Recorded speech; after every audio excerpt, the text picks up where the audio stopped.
అందరికీ నమస్కారం అండి. Welcome to infinity astrological sciences YouTube channel. ఈరోజు మనము జాతకంలో ఒక మనిషి యొక్క వైవాహిక జీవితాన్ని అష్టమ స్థానం అనేది ఎలా ప్రభావితం చేస్తుంది, అలాగే వాళ్ళ సంతానం విషయంలో అంటే సంతాన ప్రాప్తినైనా సరే లేకపోతే సంతాన సుఖాన్నైనా సరే మనకు పంచమ స్థానం అనేది ఎలా ప్రభావితం చేస్తుంది అనే విషయం గురించి డిస్కస్ చేసుకోబోతున్నాము. సో ఇక్కడ ఒక మనిషి యొక్క కుటుంబ జీవితం గురించి మాట్లాడుకోవాల్సొస్తే, మనకు జాతకంలో కుటుంబ స్థానమైనటువంటి రెండో ఇల్లు, అలాగే పితృస్థానమైనటువంటి తొమ్మిదో ఇల్లు, మాతృస్థానమైనటువంటి నాలుగో ఇల్లు, కళత్ర స్థానమైనటువంటి ఏడో ఇల్లు మనకు మన జీవితంలో ఉన్నటువంటి ఫ్యామిలీ మెంబర్స్ యొక్క హౌసెస్ అనుకోవచ్చు మనం. అలాగే పంచమ స్థానమైనటువంటి ఐదో ఇల్లు. సో ఇక్కడ మెయిన్ థింగ్ ఏంటి అని అంటే, మనం జాతకాలు విశ్లేషణ చేసేటప్పుడు ఒక మనిషి యొక్క వివాహం గురించి లేదా వైవాహిక జీవితం గురించి మాట్లాడుకునేటప్పుడు మనం మెయిన్గా చూసేది వచ్చేసి కళత్ర స్థానమైనటువంటి సప్తమ స్థానం. సో ఎప్పుడైతే మనకు జాతకంలో సప్తమ స్థానం బలంగా ఉండడం, సప్తమాధిపతి బలంగా ఉండడం సప్తమం అనేది శుభత్వం చెంది ఉండడం, ఇలాంటివి జరిగేటప్పుడు వాళ్లకు వివాహం అనేది ఆప్టిమమ్ ఏజ్లో అవుతుంది. అలాగే వైవాహిక జీవితం కూడా వాళ్లకు సాఫీగా ఉంటుంది. వివాహ జీవితంలో ఎటువంటి ఒడిదుడుకులు ఉండదు అని మనం చెప్తాం. సో జనరల్గా మనము అలా చెప్పేటప్పుడు ప్రాక్టికల్ రియాలిటీలో అలా జరుగుతుందా అని అంటే, ఎంతోమందికి సప్తమాధిపతి ఉచ్చబడినటువంటి వాళ్ళు లేదా సప్తమ స్థానంలో ఉచ్చగ్రహాలు ఉన్నటువంటి వాళ్ళు వాళ్ళ లైఫ్లో వివాహం ఎప్పుడు జరిగిందని కనుక చూసుకుంటే చాలామందికి లేట్గా అయి ఉంటుంది. అంటే మగవాళ్ళ విషయంలో మనం కనుక తీసుకుంటే వాళ్ళకు ఆఫ్టర్ 28 ఇయర్స్ కానీ లేదా 29 ఇయర్స్ కానీ అలా జరుగుంటుంది. ఆడవాళ్ళకు కూడా మ్యాక్సిమం ఒక 26 తర్వాత 27 తర్వాత జరిగి ఉంటుంది. సో ఇప్పుడు వివాహ స్థానము లేకపోతే సప్తమ స్థానాధిపతి యొక్క కండిషన్ అనేది బాగున్నా కూడా జాతకంలో ఎందుకు వివాహం అనేది లేట్ అవుతుంది అనే విషయం గురించి మాట్లాడుకోవాల్సి వస్తే, ఎప్పుడైనా సరే మ్యారిటల్ లైఫ్ అనేది మనకు పర్టికులర్లీ నేను చెప్పేది ఆడవాళ్ళ జాతకంలో చెప్తున్నానండి. మనకు మ్యారిటల్ రిలేషన్షిప్ని సూచించేటటువంటి విషయం మాత్రమే సప్తమ స్థానం. అంటే ఒక మనిషితో మనం ఏర్పరచుకునే యొక్క సంబంధం, దాని యొక్క క్వాలిటీ అనేది మనకు స్మూత్గా ఉంటుందా, రఫ్గా ఉంటుందా, భార్యాభర్తల మధ్య ఉన్నటువంటి కంపాటబిలిటీ కానీ అండర్స్టాండింగ్ కానీ ఏ లెవెల్లో ఉంటుందని సూచిస్తుంది అంతే మనకు సప్తమం అనేది. అంతేగాని రిలేషన్షిప్ని ట్రిగర్ చేసేటటువంటి పవర్ కానీ లేకపోతే రిలేషన్షిప్ని అక్కడ స్టార్ట్ చేసేటటువంటి ఒక అథారిటీ మనకు 7th హౌస్ అనేది ఇవ్వదు. అందుకే నేను ఇందాక చాలా వీడియోస్లో చెప్పుంటాను. అంటే పెళ్ళికి కావాల్సినటువంటి మెయిన్ థింగ్స్లో మోస్ట్ అండ్ ఫోర్మోస్ట్ ఇంపార్టెంట్ పంచమ స్థానము అలాగే వ్యయస్థానం అనేది మోస్ట్ ఇంపార్టెంట్ రోల్స్ ప్లే చేస్తుంది. ఎందుకంటే సంతాన స్థానం అనేది ఒక మనిషి జీవితంలో సంతాన ప్రాప్తిని కలగజేస్తుంది. కాబట్టి ఆ సంతాన ప్రాప్తి కలగాలి అని అంటే వాళ్లకు వివాహం జరిగి తీరాలి. అట్ ద సేమ్ టైం వ్యయస్థానం అనేది ఒక మనిషి యొక్క బెడ్ కంఫర్ట్స్ని సూచిస్తుంది, వాళ్ళ యొక్క సెక్షువల్ లైఫ్ని సూచిస్తుంది. సో వాళ్ళు సెక్షువల్గా ఒకరితో ఇండల్జ్ అవ్వాలంటే కూడా వాళ్ళకు వివాహం జరిగి తీరాలి. సో ఇప్పుడు ఈ 2 స్థానాలు ఏవైతే ఉన్నాయో, శయన స్థానమైనటువంటి 12వ ఇల్లు అలాగే పుత్రస్థానమైనటువంటి 5వ ఇల్లు, ఈ 2 కనుక ఒక మనిషి జాతకంలో పాజిటివ్గా బలంగా ఉంటే వాళ్లకు ఈజీగా పెళ్ళైపోతుంది, తొందరగా పెళ్ళైపోతుంది. అది main triggering factors for a marriage. అంతేగాని 7th హౌస్ 7th లార్డ్ అనే వాళ్ళు ఏం చేస్తారు అని అంటే, పెళ్ళైన తర్వాత వాళ్ళకు ఉన్నటువంటి అండర్స్టాండింగ్, అంటే భార్యాభర్తలు ఇద్దరూ ఒక కుటుంబం ఏర్పరచుకున్న తర్వాత ఆ ఫ్యామిలీలో ఉన్నటువంటి అట్మాస్ఫియరు, ఒకరితో ఒకరు కలిసి ట్రావెల్ చేసేటటువంటి జర్నీ ఏదైతే ఉంటుందో, అంటే జీవిత భాగస్వామితో మీ జీవితాన్ని పంచుకునేటప్పుడు మీ జీవితంలో ఉన్నటువంటి ఆ దాంపత్య సుఖం ఏదైతే ఉంటుందో దాన్ని మాత్రమే మనకు సప్తమ స్థానం అనేది నిర్ణయిస్తుంది. సో ఇక్కడ ఏంటంటే పెళ్ళి అనే విషయానికి వచ్చేటప్పుడు మనం ఎలాగైతే మనకు శయనస్థానం అలాగే పుత్రస్థానం మనకు పెళ్ళిని ట్రిగర్ చేస్తుందో, అదే అథారిటీ మనకు 8th హౌస్ కూడా ట్రిగర్ చేస్తుందండి. అంటే అష్టమ స్థానం పాయింట్ ఆఫ్ వ్యూలో ఏంటంటే, మనకు అష్టమ స్థానం ఎలాగైతే ఆయుష్‌ని సూచిస్తుందో, అదే అష్టమ స్థానం మనకు దాంపత్య బంధాన్ని సూచిస్తుంది. అంటే ఒక రిలేషన్‌షిప్‌లో ఉన్న క్వాలిటీని సెవెంత్ హౌస్ గనక నిర్ణయిస్తే, ఆ రిలేషన్‌షిప్ యొక్క స్ట్రెంగ్త్ అంటే లాయల్టీ అని చెప్తారు కదా!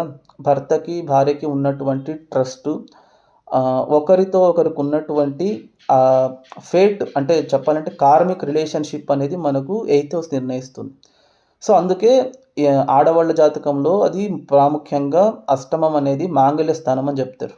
అంటే భర్తతో భార్యకు ఉన్నటువంటి సంబంధం ఎంత రేంజ్‌లో అది బలంగా ఉంటుందని మనకు అష్టమ స్థానం అనేది నిర్ణయిస్తుంది.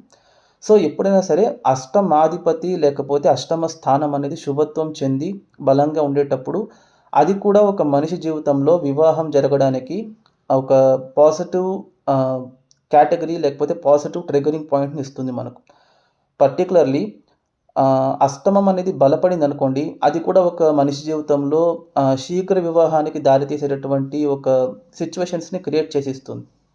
So, eighth house point of వ్యూలో మాట్లాడుకునేటప్పుడు ఏంటంటే, మనకు అష్టమ స్థానం అనేది ఒక మనిషి యొక్క ఆయుష్‌ని ఎలాగైతే సూచిస్తుందో, అలాగే ఒక రిలేషన్‌షిప్ యొక్క డ్యూరేషన్‌ని సూచిస్తుంది. అంటే భార్యాభర్తలిద్దరూ కలిసి ఎంతకాలం ఒక రిలేషన్‌షిప్‌లో కొనసాగగలరు అనే విషయాన్ని ఎయిత్ హౌస్ నిర్ణయిస్తుంది. ఇక్కడ మిస్‌కన్సెప్షన్ ఏంటి అనంటే, ఎయిత్ హౌస్ అనేది ఓన్లీ ఆడవాళ్ళకు మాత్రమే ముఖ్యము, మగవాళ్ళకి అంత ఇంపార్టెంట్ కాదని కాదండి. ఇద్దరికీ ఇంపార్టెంట్, ఈక్వల్లీ ఇంపార్టెంట్. ఈవెన్ మగవాళ్ళ జాతకంలో కూడా అష్టమ స్థానము, అలాగే అష్టమ స్థానంలో ఉన్నటువంటి గ్రహాలు, అష్టమ స్థానాన్ని ఇన్‌ఫ్లుయెన్స్ చేసేటటువంటి గ్రహస్థితి ఏదైతే ఉందో, అది భార్యతో ఉన్నటువంటి లాయల్టీని, ట్రస్ట్ ఇష్యూస్‌ని అన్నిటిని సూచిస్తుంది మనకు. సో, ఇప్పుడు భార్యాభర్తలకి ఇద్దరికీ ఎయిత్ హౌస్ బావుందనుకోండి, అప్పుడు వాళ్ళకు మ్యారేజ్ అనేది తొందరగా అవ్వచ్చు. అంటే ఇక్కడ ఇన్నర్ సైంటిఫిక్ మీనింగ్ ఏంటి? అంటే అష్టమ స్థానం బలపడడం వల్ల శీఘ్ర వివాహం ఎలా జరగొచ్చు అనే విషయం గురించి మాట్లాడుకోవాల్సొస్తే, మనం ఇందాక చెప్పినట్టు అష్టమ స్థానం అనేది ఎలాగైతే మనకు ఒక రిలేషన్‌షిప్ యొక్క లాంజెవిటీని సూచిస్తుందో, సో, రిలేషన్‌షిప్ లాంజెవిటీ మీకు ఎక్కువ కాలం ఉండాలి అనంటే, మీకు రిలేషన్‌షిప్ అనేది తొందరగా స్టార్ట్ అయితేనే కదా అది ఎక్కువ కాలం ఉంటుంది. అంటే ఇప్పుడు షష్టి పూర్తి ఇలాంటివన్నీ జరుపుకుంటారనుకోండి భార్యాభర్తలు. అంటే 60 ఏళ్ల సంసార జీవితం మీకు స్టార్ట్ అవ్వాలనుకోండి, మీరు పెళ్లి అనేది తొందరగా చేసుకోవాలి. అంటే ఎయిదర్ అది 25 లోపు లేకపోతే 24 లోపు అలా జరిగిపోవాలి. అప్పుడే మీకు ఒక 70 ఇయర్స్ వచ్చేలోపు అది అట్‌లీస్ట్ ఒక 50, 55 దాటి షష్టి పూర్తికి దారి తీస్తుంది. అంటే ఎప్పుడైతే భార్యాభర్తల జాతకాల్లో మనకు ఎయిత్ హౌస్ అనేది ప్రబలంగా ఉంటుందో, అంటే శుభత్వం చెంది బలంగా ఉంటుందో, అలాగే ఎయిత్ హౌస్‌లో గ్రహాలు ఉంటే అవి ఎప్పుడైతే బలీయంగా ఉంటాయో, అప్పుడు ఒక మనిషి తొందరగా రిలేషన్‌షిప్‌లో ఇన్వాల్వ్ అయ్యి, ఆ రిలేషన్‌షిప్‌ని నిలబెట్టుకునే ఒక స్ట్రెంగ్త్‌నిస్తుంది మనకు ఎయిత్ హౌస్ అనేది. సిమిలర్‌లీ పంచమ స్థానం అంటే ఇక్కడ ఫోర్త్ హౌస్ అలాగే ఎయిత్ హౌస్ 2 మనకు మోక్ష త్రికోణాలవుతాయి. అట్ ద సేమ్ టైమ్ పంచమ స్థానము, ఎయిత్ హౌస్ అనేది ఏంటంటే మనకు కేంద్ర స్థానాలవుతాయి. అంటే 2 మనకు కార్మిక్ రెసిడ్యూని సూచిస్తుంది. మనము ఆయుష్‌ని గాని, లేదా పూర్వపుణ్యాన్ని గాని మార్చలేం ఈ జన్మలో. అది మనకు దేవుడు రాసిపెట్టినట్టు మనం చేసుకున్నటువంటి పూర్వపుణ్య కర్మానుసారం మనం తెచ్చుకునేటటువంటి తలరాత ఏదైతే ఉందో దాని ప్రకారంగా ఉంటుందంతే. సో, దాన్ని మనం చేంజ్ చేయడం కుదరదు. అందుకే సంతానమైనా సరే, మాంగళ్య బలమైనా సరే, ఆయుష్ అయినా సరే అంతా దైవలిఖితం అని చెప్తారు. సో, సంతాన స్థానము, అలాగే సంతానం కలగడం అనేది కూడా ఒక మనిషి జీవితంలో వివాహానికి దారితీసేటటువంటి ఒక ఇంపార్టెంట్ కాంబినేషన్. సో, అలాంటి ఇంపార్టెంట్ కాంబినేషన్స్ ఒక మనిషి జాతకంలో మెయిన్‌లీ అష్టమ స్థానం పాయింట్ ఆఫ్ వ్యూలో వాళ్ళకు పెళ్ళిని ఎంత తొందరగా తీసుకొచ్చింది అనే విషయం గురించి ఇప్పుడొక ప్రాక్టికల్ ఎగ్జాంపుల్ ద్వారా మనం వివరించుకుందాము. సో, మీరు గనక స్క్రీన్‌ని గమనించినట్టయితే మీకొక జాతకం కనబడుతుంది చూడండి. ఇది ఒక స్త్రీ జాతకం అండి. ఈవిడ జన్మించింది చూసుకుంటే మిథున లగ్నంలో జన్మించారు. గ్రహస్థితిని కనుక గమనిస్తే తృతీయంలో కేతువు, చతుర్థంలో చంద్ర గురువులున్నారు. పంచమంలో శుక్ర, బుధ, సూర్యులున్నారు. భాగ్యంలో కుజుడు, దశమంలో రాహువు, లాభంలో వక్రించినటువంటి శనీశ్వరుడు ఉన్నారు. సో, ఇప్పుడు మెయిన్ ఇంపార్టెంట్ జాతకంలో మనం ఇందాక చెప్పినట్టు ఇక్కడ మీరు సప్తమాన్ని, కుటుంబాన్ని ఇవన్నీ వదిలేయండి. ఇక్కడ వివాహానికి దారి తీసేటటువంటి ఫ్యాక్టర్స్‌ని మీరు గమనించండి.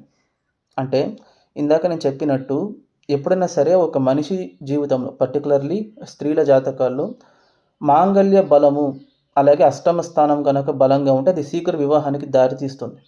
సో, ఇక్కడ ఏంటంటే మాంగల్య స్థానంలో మనకు పాపగ్రహాలుంటేనో, లేకపోతే మాంగల్య స్థానంలో ఏవైనా అశుభ గ్రహాలుంటేనో మనకు అది చెడు చేసేస్తుందని మనం భావిస్తాం జనరల్‌గా. సో, ఇక్కడేంటంటే ఈ జాతకాన్ని చూసేటప్పుడు ఇమ్మీడియేట్‌గా 8థ్ హౌస్‌లో కుజుడు ఉన్నారు కదా! సో, ఆ కుజుడు ఉండడం వల్ల ఇది విపరీతమైనటువంటి కుజదోషానికి దారి తీస్తుంది కదా! సో, ఈ జాతకురాలికి వివాహ జీవితము, లేకపోతే వైవాహిక సుఖము, దాంపత్య జీవితం అనేది అంత బాగుండదని మనం ఒక కన్క్లూషన్‌కొచ్చేస్తాం. జనరల్‌గా ఫస్ట్ గ్లాన్స్ చూసేటప్పుడు. ఎందుకంటే ఆడవాళ్ళ జాతకాలు చూసేటప్పుడు అందరూ మెయిన్ థింగ్ ఏంటంటే కళత్ర దోషము, సర్పదోషము, నాగదోషము, కుజదోషం. ఫస్ట్ కుజదోషమే చెప్పాలంటే. అందులోనూ కుజుడు శుభగ్రహమై దోషమై ఉంటే కూడా పర్లేదు కానీ, ఇక్కడేంటంటే మిథున లగ్నం కాబట్టి కుజుడు ఈ లగ్నానికి అత్యంత పాపగ్రహము, లగ్నాధిపతికి కూడా శత్రువే. ఈవెన్ రాశ్యాధిపతికి కూడా శత్రువే. ఎందుకంటే ఈవిడ కన్యా రాశిలో జన్మించారు కాబట్టి. సో, అటువంటి కుజుడు 8థ్ హౌస్‌లో అది కూడా ఉచ్చక్షేత్రంలో ఉన్నారు. సో, అప్పుడు ఈవిడకేంటంటే మాంగల్య బలాన్ని ఆయన ఇస్తాడా? ఇవ్వరా? అనే విషయం గురించి మాట్లాడుకునేటప్పుడు ఇందాక మనం చెప్పుకున్నట్టు మాంగల్య స్థానంలో ఉన్నటువంటి గ్రహాలు మనకు చెడు చేస్తాయా? మంచి చేస్తాయా? అనే విషయం వచ్చేసి ఆ స్థానం యొక్క అధిపతి మీద ఆధారపడి ఉంటుందండి. సో, ఇక్కడ జాతకం చూసేటప్పుడు ఏంటంటే మాంగల్య స్థానంలో కుజుడు ఉన్నారు. మాంగల్య స్థానాధిపతి ఏమో లాభంలో నీచబడి ఉన్నారు. సో, అలాంటప్పుడు ఈవిడకు మాంగల్య బలం అనేది ఉండకూడదు జనరల్‌గా చెప్పాలంటే. కానీ ఇక్కడ ఏం జరుగుతుందని మనం గనక చూసుకుంటే, మాంగల్య స్థానంలో ఉన్నటువంటి కుజుడు ఉచ్చబడేటప్పుడు ఆయన అక్కడ బలంగా ఉన్నట్టు భావించాలి. First condition. Second condition, Mangalya స్థానాధిపతి అయినటువంటి శనీశ్వరుడు లాభస్థానంలో ఉండేటప్పుడు ఆయన నీచబడి ఉన్నా కూడా ఆయనకక్కడ నీచ భంగం అనేది జరుగుతుంది. 2 రకాలుగా జరుగుతుంది. ఎలా జరుగుతుంది? ఒకటి, శనీశ్వరుడు అక్కడ ఎవరి ఇంట్లో ఉన్నారు? కుజుడి ఇంట్లో ఉన్నారు. సో, కుజుడు ఎక్కడ ఉన్నారు? శని ఇంట్లో ఉన్నారు. అంటే వాళ్ళిద్దరి మధ్యన అక్కడ పరివర్తన అనేది జరుగుతుంది. సో, పరివర్తన జరిగేటప్పుడు శని అష్టమ స్థానంలో మనకు స్వక్షేత్ర పడుతున్నట్టు కూడా మనం భావించొచ్చు. కుజుడు లాభంకు వెళ్తున్నట్టు భావించొచ్చు. 2, శని కుజుడిని, కుజుడు శనిని పరస్పరంగా ఒకరినొకరు చూసుకుంటూ ఉన్నారు. అంటే ఎప్పుడైతే ఒక నీచగ్రహము ఆ రాశ్యాధిపతితో పాటు కనెక్ట్ అవుతారో, అంటే పరివర్తన వల్లైనా సరే, దృష్టి వల్లైనా సరే, లేకపోతే కంజంక్షన్ వల్లైనా సరే, అప్పుడు ఆ గ్రహానికి నీచభంగం జరుగుతుంది. సో, ఇక్కడ శనీశ్వరుడు మేషరాశిలో ఉండి, మేషరాశ్యాధిపతి అయినటువంటి కుజుడు శనీశ్వరుడిని చూసేటప్పుడు దానివల్ల కూడా ఆయనకు నీచభంగం జరుగుతుంది. మూడో రకంగా ఎలా జరుగుతుంది? ఫస్ట్ ఆఫ్ ఆల్ శని అక్కడ నీచమే కాదు. ఎందుకు అనంటే శనీశ్వరుడు నీచబడ్డా కూడా మేషంలో ఆయన గతి ఎలా ఉంది? ఆయన వక్రగతిలో ఉన్నారు. సో, అలాంటప్పుడు ఎవరైతే మనకు నీచక్షేత్రంలో బలహీన పడాలో అదే గ్రహం వక్రించి ఉంటే ఆయన రివర్స్‌లో ఉచ్చక్షేత్రంలో ఉండి బలపడుతున్నటువంటి ఫలితాలను ఇస్తారు. అలాంటప్పుడు శనీశ్వరుడు అక్కడ ఇంకా విపరీతంగా బలపడతారు కానీ బలహీన పడరు. సో, ఇప్పుడు టెక్నికల్‌గా ఈ జాతకం చూసుకునేటప్పుడు అష్టమంలో కుజుడు ఉన్నారు. అష్టమాధిపతి నీచంలో ఉన్నారు. మళ్ళీ కుజశనులు ఒకరినొకరు చూసుకుంటూ ఉన్నారు. సో, దానివల్ల ఈవిడకు మాంగల్య బలం అసలు ఉండదు. వైవాహిక జీవితం చెడిపోతుందని అనుకుంటే అది తప్పవుతుంది. ఎందుకంటే అష్టమాధిపతి ఉచ్చంలో ఉన్నారు ఈవిడకు. అష్టమాధిపతి అష్టమ స్థానాన్ని చూస్తూ ఉన్నారు. అష్టమ స్థానంలో ఒక ఉచ్చగ్రహం ఉంది. అలాగే అష్టమాధిపతి పరివర్తనలో ఉన్నారు. అలాంటప్పుడు అష్టమానికి సంబంధించినటువంటి అన్ని పారామీటర్స్ ఇక్కడ బలపడుతూ ఉన్నాయి. పర్టిక్యులర్‌లీ కన్యా లగ్నానికి అష్టమాధిపతి ఎవరవుతారు? భాగ్యాధిపతి అవుతారు. అంటే ఒక రకంగా భాగ్యాధిపతి ఉచ్చబడి అష్టమంలో ఉంటే ఇంకా మంచిదది మనకు. అంటే శుభత్వం చెంది ఉందని అనుకోవాలి మనం.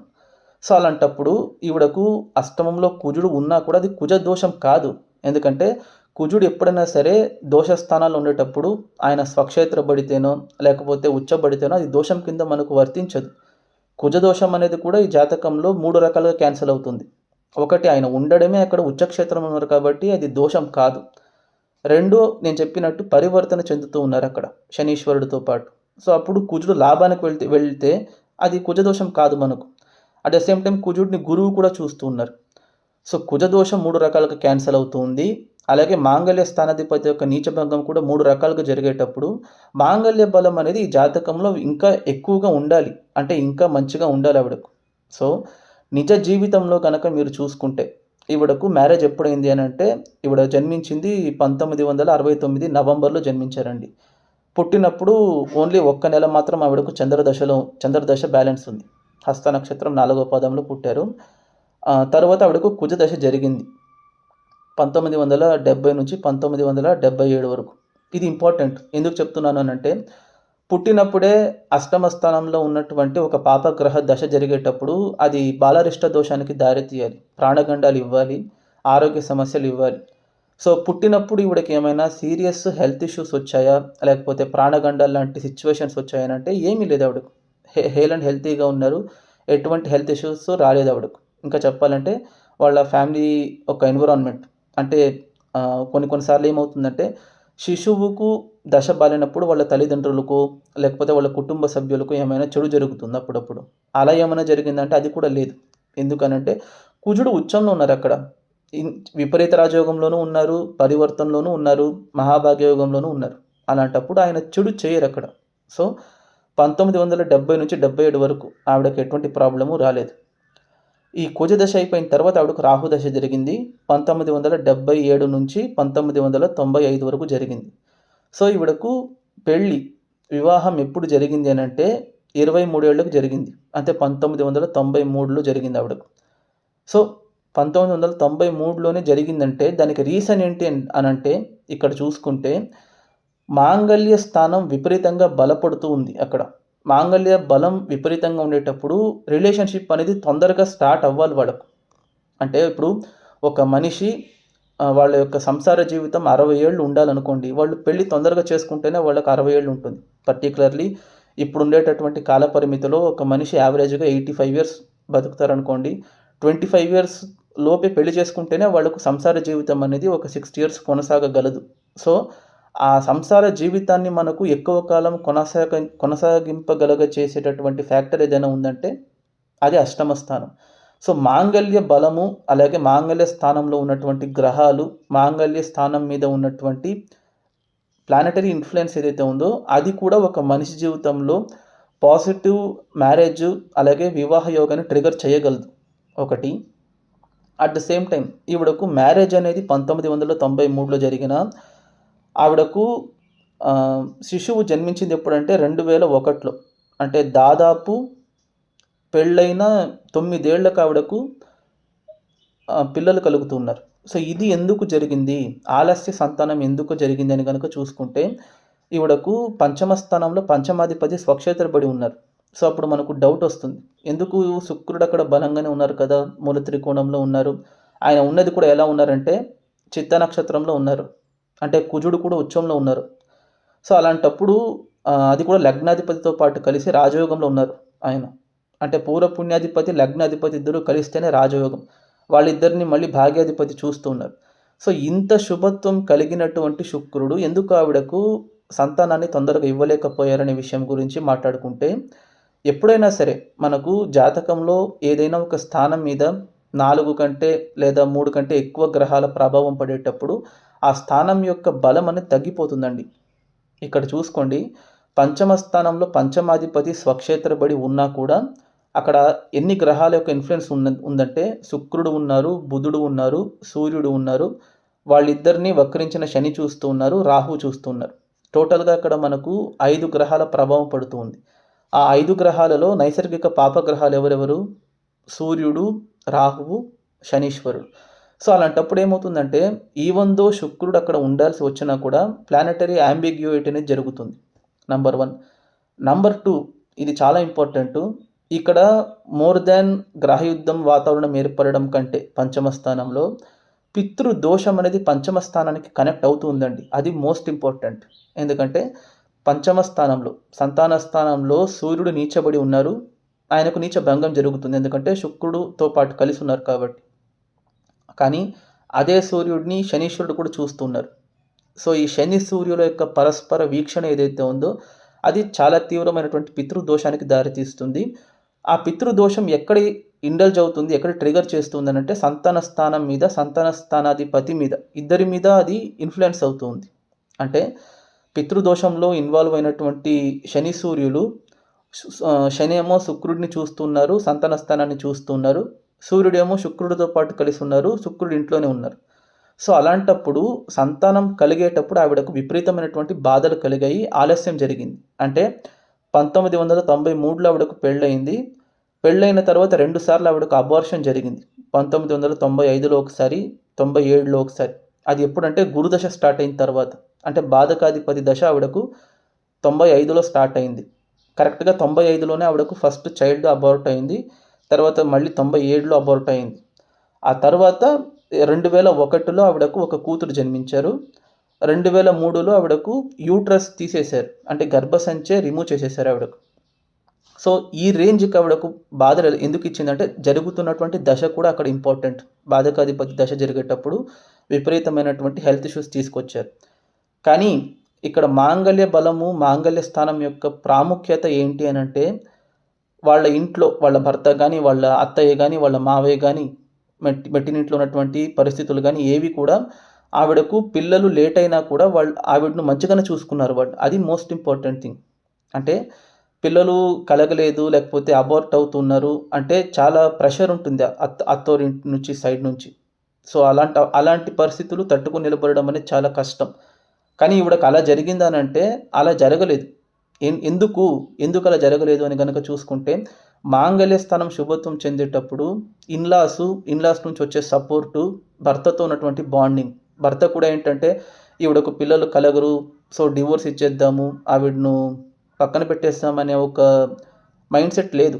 ఎందుకంటే దాంపత్య బంధం అనేది అంత బావుంది. ఒకరి మీద ఒకరికి ఉన్నటువంటి ట్రస్ట్ అంత బావుంది. ఎందుకు అనంటే వివాహ స్థానాన్ని చూడండి. అంటే సప్తమ స్థానాన్ని చూడండి. కళత్ర స్థానంలో ఏ గ్రహం లేదు.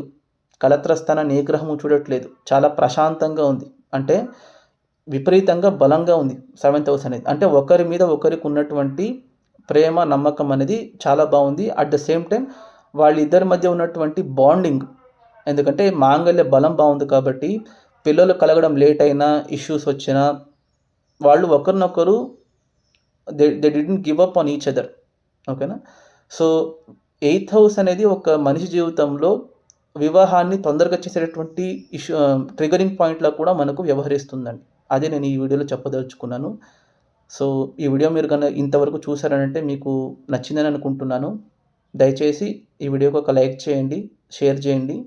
మీ యొక్క వాల్యుయబుల్ ఒపీనియన్స్‌ని కామెంట్ రూపంలో తెలియజేయండి. అలాగే ఛానల్‌ని మాత్రం సబ్స్క్రైబ్ చేసుకోవడం మర్చిపోకండి.